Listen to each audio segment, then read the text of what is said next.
Imagine que l'on mette une date de péremption sur ton argent, au même titre que le jambon, le lait, les œufs. Pour toi, ça ressemble à un scénario catastrophe? Eh bien non, c'est parfaitement réel. En fait, c'est déjà là. C'est déjà réel parce que ça existe en Chine avec le yuan numérique ou le digital yuan. Et tiens-toi bien, c'est en route pour l'euro. C'est-à-dire que d'ici septembre, octobre max, il y aura l'euro numérique. Et oui, la Banque de France se tient prête à faire tourner la machine à billets numériques. Je te conseille de regarder cette vidéo jusqu'à la fin parce que tu ne pourras pas dire que je ne t'avais pas averti. Bonjour et bienvenue sur L7 Finance. Moi, c'est Lucla. Je t'accueille avec beaucoup de plaisir. Sur cette chaîne, on parle argent, finance, épargne, budget, mindset, positivité de manière très concrète et très fun. Donc, si l'argent, c'est un sujet pour toi, si tu aimerais comprendre comment ça fonctionne, tu aimerais en savoir plus, tu aimerais en avoir plus, ne bouge pas, abonne-toi car cette chaîne, c'est la tienne et parlons finance. D'abord, qu'est-ce que c'est qu'une monnaie numérique? Je suis sûre que tu as déjà entendu parler de crypto-monnaies, le bitcoin, etc. Eh bien, les monnaies numériques, c'est la même chose, sauf que les crypto-monnaies, personne ne les contrôle, sûrement pas les gouvernements, à leur plus grand désarroi d'ailleurs. Et c'est pour ça que pour contrer les crypto-monnaies, pour leur barrer la route, parce que les gouvernements sont entièrement contre le fait que les crypto-monnaies soient décentralisées, ils ont décidé de créer les monnaies numériques pour chaque pays. Donc voilà, maintenant c'est dit. Les monnaies numériques sont créées par la Banque centrale, gérées par la Banque centrale et contrôlées par la Banque centrale. Au contraire de la monnaie fiduciaire, donc tout ce qui concerne les billets, les pièces, etc., la monnaie numérique sera entièrement dématérialisée. Fini la monnaie sonnante et trébuchante comme ça.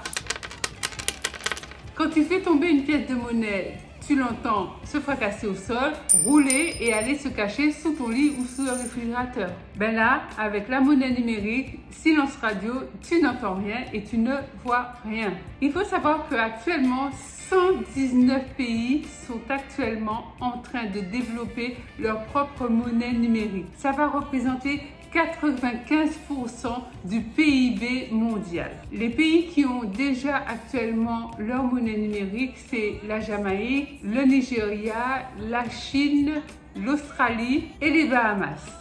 Tu vas me dire, mais Lucla, j'y comprends rien. En fait, on a déjà de la monnaie dématérialisée puisque quand je fais un virement là, il apparaît tout de suite sur le compte de mon bénéficiaire. Quand j'envoie des sous à mon meilleur ami, il a tout de suite l'argent sur son compte. Il peut le voir. Donc, c'est déjà dématérialisé. Je dirais qu'en réalité, non, l'argent n'est pas dématérialisé. En réalité, ton compte, si tu as envoyé l'argent, il est bien débité et le compte de ton meilleur ami est bien crédité puisqu'il voit l'argent arriver en crédit. Mais en réalité, l'argent n'est pas parti. Ce sont des écritures, des traces comptables de banque à banque, mais l'argent physique, en fait, ne sera transféré qu'ultérieurement. C'est comme s'il y avait une écriture comptable où la banque A dit à la banque B, tiens-toi prête, je t'envoie telle somme qui vient de tel compte et qui est adressée à telle personne qui a tel compte chez toi. Ce n'est qu'à ce moment-là que les vérifications commencent, même si les transactions sont déjà inscrites. Avec l'argent virtuel, les transactions sont réellement instantanées. Il y a zéro date de valeur rétroactive. Tout se fait en l'instant, à la seconde près. Ça veut dire en passant que les banques vont un peu arrêter de se gaver avec leur fameuse date de valeur antérieure quand ça les arrange et postérieure quand ça les arrange aussi, mais ce toujours au détriment de leurs clients, c'est-à-dire nous. Bon, tu l'as compris, ça veut dire que la future monnaie européenne numérique sera entièrement contrôlée par la Banque de France. Qui dit contrôlée par la Banque de France dit contrôlée par le gouvernement. Mais quel est le but réel de ça? Comme je te le disais tout à l'heure, ça fait des années et des années que les gouvernements voient d'un très mauvais œil les crypto-monnaies, tout simplement parce que c'est de l'argent numérique, digital, tout ce que tu veux. mais argent quand même, c'est-à-dire que les gens achètent, échangent monnaie avec les crypto-monnaies et ça échappe complètement au gouvernement. Ça leur passe sous le nez et ça, tu comprends qu'ils ne sont pas trop d'accord avec ça.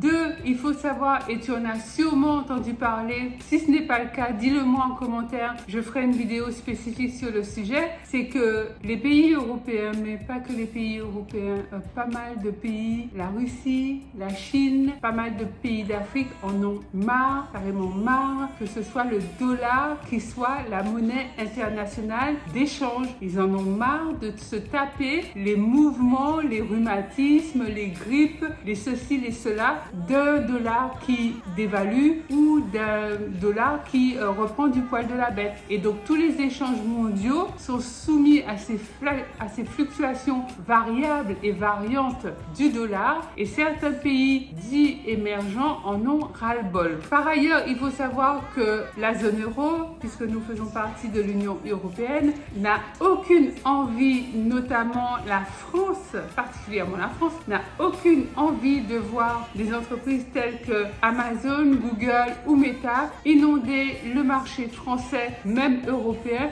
de leur propre monnaie. Tu vas me dire, mais Lucia, mais qu'est-ce que c'est que ce beans? C'est pas un beans.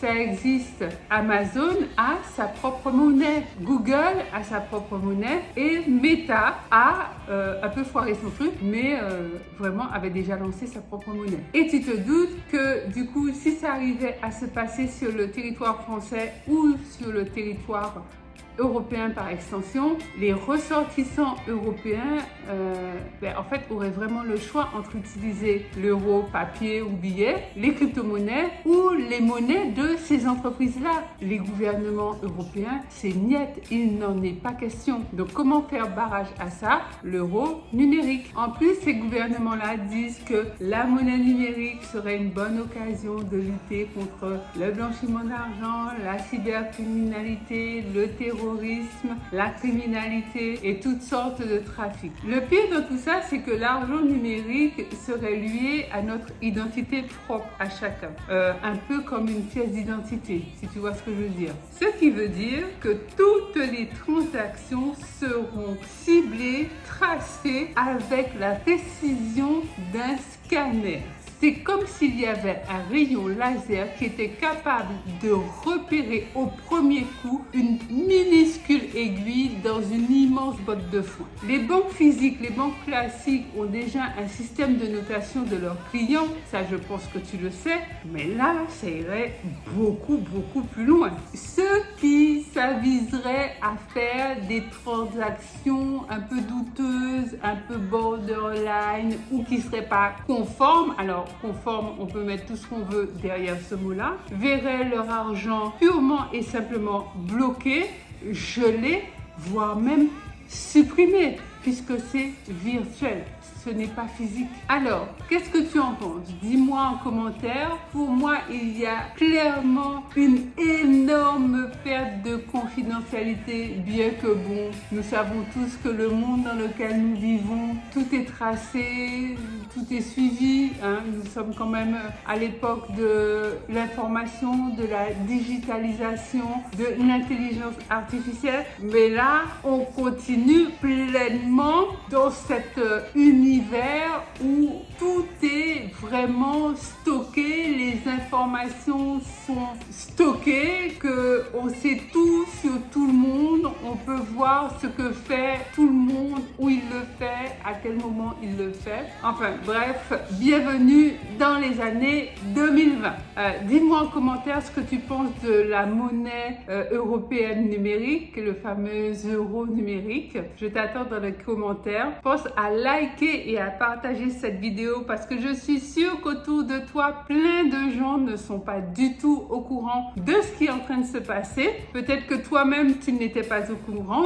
Dis-moi si c'est vraiment nouveau pour toi, si je t'apprends quelque chose. Pense à t'abonner à la chaîne puisque ça aide la chaîne à grandir naturellement. Par ailleurs, je te serais infiniment reconnaissante si tu prends quelques minutes de ton temps pour regarder regarder la vidéo que YouTube te propose juste après celle-ci, peut-être même en ce moment d'ailleurs. Tu peux me rejoindre sur Instagram, mon compte c'est L7Finance. Autrement, je te dis à mercredi et samedi, ici même sur YouTube, pour de nouvelles aventures financières. Bye bye!